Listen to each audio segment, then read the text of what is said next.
మన ముందుకి ఒక కామెంట్ రావడం జరిగింది, గురువు గారు కడప దర్గాకి వెళ్ళవచ్చా లేదా అని చెప్పి.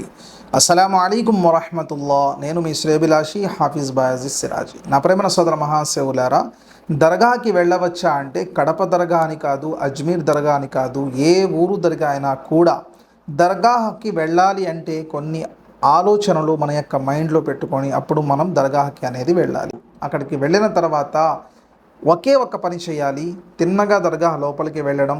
వెళ్ళిన తర్వాత ఎవరైతే అక్కడ వలీ గారు ఉంటారో ఆయన దగ్గర కూర్చొని, ఆయన యొక్క సమాధి దగ్గర కూర్చొని ఖురాన్ ఆయతులు చదివి, లేదంటే దరూద్ చదివి, లేదంటే ఇంకా ఏదైనా చదివి ఆయన పేరు మీద ఈసారి సవాబు చేయడం. ఈసారి సవాబు చేసిన తర్వాత ఒకవేళ దుఆ చేయాలి అనుకుంటే రెండు చేతులు ఎత్తకుండా మనసులో దుఆ చేసుకుంటూ ఆయనతో అంటే అల్లాహతో ఇలా అడగాలి, ఓ అల్లాహ్, ఏదైతే నేను ఖురాన్ చదివానో ఈ యొక్క పుణ్యాన్ని ఫలానా హజరత్ గారికి, అంటే మీరు ఏ దర్గాకి వెళ్తారో ఆయనకి పంపించండి, ఈ యొక్క పుణ్యాన్ని ఆయనకి పంపించండి. అదేవిధంగా ఆయన చేసిన మంచి పనుల వలన మీరు ఎలా అయితే సంతోషపడ్డారో, ఆయన చేసిన మంచి ఆచరణల వలన నా దుఆ కూడా మీరు అంగీకరించండి అని చెప్పి మీరు ఇలా దుఆ అడగవచ్చు. అంతే తప్ప మీరు డైరెక్ట్గా ఇప్పుడు ఏ దర్గాకి వెళ్తారో ఆయన్నే దుఆ అడగడం, మీరే నాకు ఇవ్వాలి, మీరే నాకు చేయాలి, నాకు పిల్లలు పుట్టట్లేదు, మీరే నాకు పిల్లల్ని పుట్టించే అవకాశం ఇవ్వాలి, ఇలా అడగడం షిరిక్ అవుతుంది.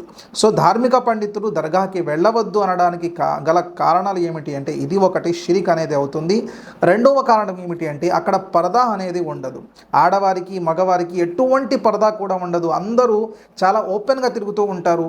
అక్కడ ఆడవారి యొక్క అందచందాలు కనిపిస్తూ ఉంటాయి. అదేవిధంగా ఇప్పుడు కొత్తగా దర్గా దగ్గర చూసుకుంటే పాలు పోయడం, దర్గాల దగ్గర పుట్టలు కనిపిస్తున్నాయి, లేదంటే ఇంకా కొత్త కొత్త వస్తువులు కనిపిస్తున్నాయి.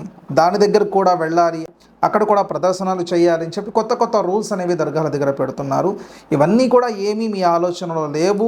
మీరు అక్కడ ఎవరైతే వలీయుల్లాహ్ ఉన్నారో, ఎవరైతే అల్లాహ్ భక్తులు ఉన్నారో వాళ్ళ దగ్గరికి వెళ్ళి వాళ్ళతో కలిసి రావాలి అనుకుంటే దర్గాకి వెళ్ళవచ్చు. అలా కాకుండా వేరే వేరే ఆలోచనలు ఏదైనా ఉన్నాయంటే దాని ద్వారా మనం దర్గాకి అనేది వెళ్ళకూడదు. వెళ్ళకపోవడం ఉత్తమమైన ఆలోచన. ఈ విషయాన్ని తప్పకుండా మీ యొక్క బంధుమిత్రులకు తెలియచేయండి. అస్సలాము అలైకుం వరహ్మతుల్లాహ్.